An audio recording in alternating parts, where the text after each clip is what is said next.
Hello, St. Mark's family. As we have entered another stewardship season here at St. Mark's, we decided this year to take a little bit of a different approach. So if you'll stick with us, I would like to share a very special story with you. How the Grinch stole St. Mark's.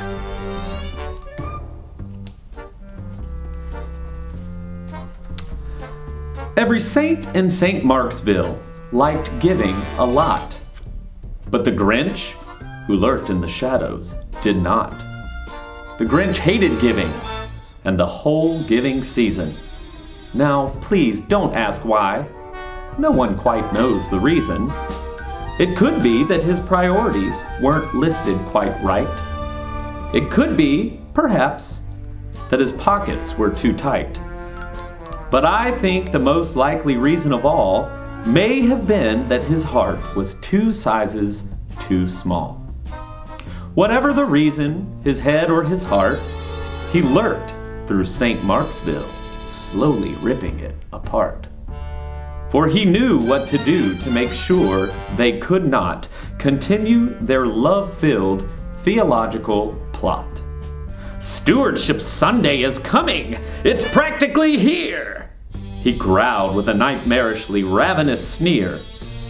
And so, with a hardened, too small heart, he plotted a most dreary plot for St. Mark's. He lurked in the background of the copy room first. No communication! I know that will hurt!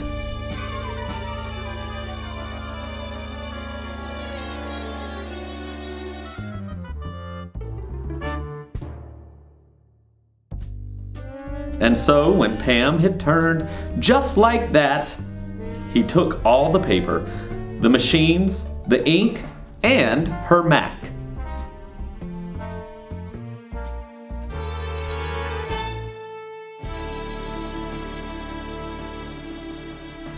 Off to the kids' wing he headed with glee. For surely the children must not be happy, you see. The toys in the office were simply too neat to allow the Marksville children to have such a treat. So in with a hurry, he made a mad dash and took all the things from Elizabeth's stash.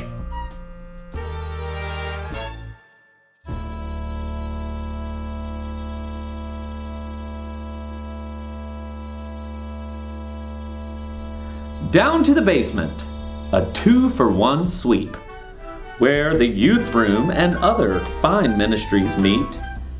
First came the youth, for he knew what to take. The Appalachian Service Project was plenty high stakes. So he took their supplies, he took all their snacks, and tossed them into the sack on his back.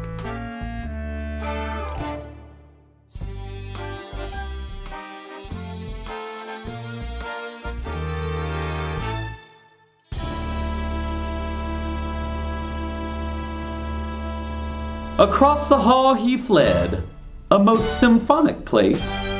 He headed to steal all the music, soprano, alto, tenor, and bass.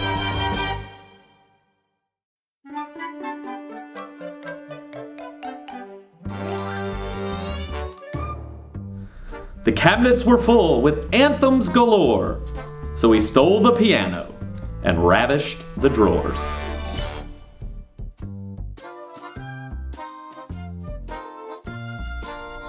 Up the stairs, the Grinch tiptoed to Anderson Hall, which he knew held the meetings for the biggest givers of all. So he took all the tables, the cups and the spoons, the forks, the knives, the napkins, the brooms. He stole all the food. He aimed for their wages by taking everything needed for sages. But what, pray tell, would hurt them the most? For the Grinch couldn't find the Father, Son, or Holy Ghost. So right up to finance, he hopped and he trotted, and that's when the bank account was spotted. He emptied their funds, he left them with nothing, and the feeling of a bounce-back check was just crushing. But still the Grinch knew of yet another door, which he could slam shut to hurt St. Marksville some more. The pantry which once was filled to the brim, quickly and suddenly became empty and dim. Oh, what a move! A move so incredibly cruddy, he single-handedly ruined backpack buddies. And so the Grinch knew that to finish his plan, he had to get rid of that pesky pastor, Luann. Into the pulpit, right when she was preaching, he stole her away. No one even heard her screeching. Now that the Grinch was sure he had won, he headed out of the doors. The damage was done. With a last act of evil, a nail in the coffin, he snapped off the power. The blow never softened. How the Grinch squealed and laughed and delighted in the fact that all of St. Marksville, the whole place, was blighted. But still the Grinch lurked to make sure that his deeds were not all for naught, for he lavished in greed. But then on a day that was normal and plain, the Grinch saw the people coming again. How could this be? How could they come? They had nothing left. The damage was done. And then the Grinch saw with his own green Grinch eyes a most incredible, breathtaking, wondrous surprise. The children, you see, had not lost their hope. They came with love in their hearts and full envelopes. And placing their gift in a cup on the ground, for you see, no offering plate could be found, they pledged their own pledge. They made their own stand. And that's when the Grinch's own understanding began. What was this feeling that suddenly arose? From one fingertip to the next, from his head to his toes, he felt warm and fuzzy. He became quite obsessed with the feeling that filled up the heart in his chest. The Grinch knew quite quickly, when seeing this motion, that the doors of St. Marksville must remain open. He fled to the corners, the crannies and nooks.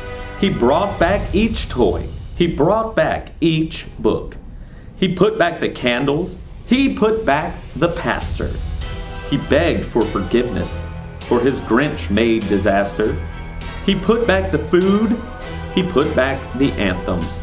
He gave the youth hope to go back to the mountains. And that's when it happened.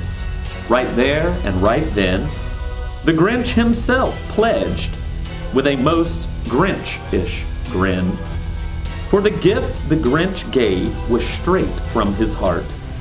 A full-size, grown-up, giant Grinch heart. For St. Marksville lived on. They carried their flame to the hearts of the world, to the poor and the lame, to the sick and the needy, to the loved and the lost, to the ones who need the loving power of the cross. For when we all give, whether big gifts or small, God's love can be spread to one and to all.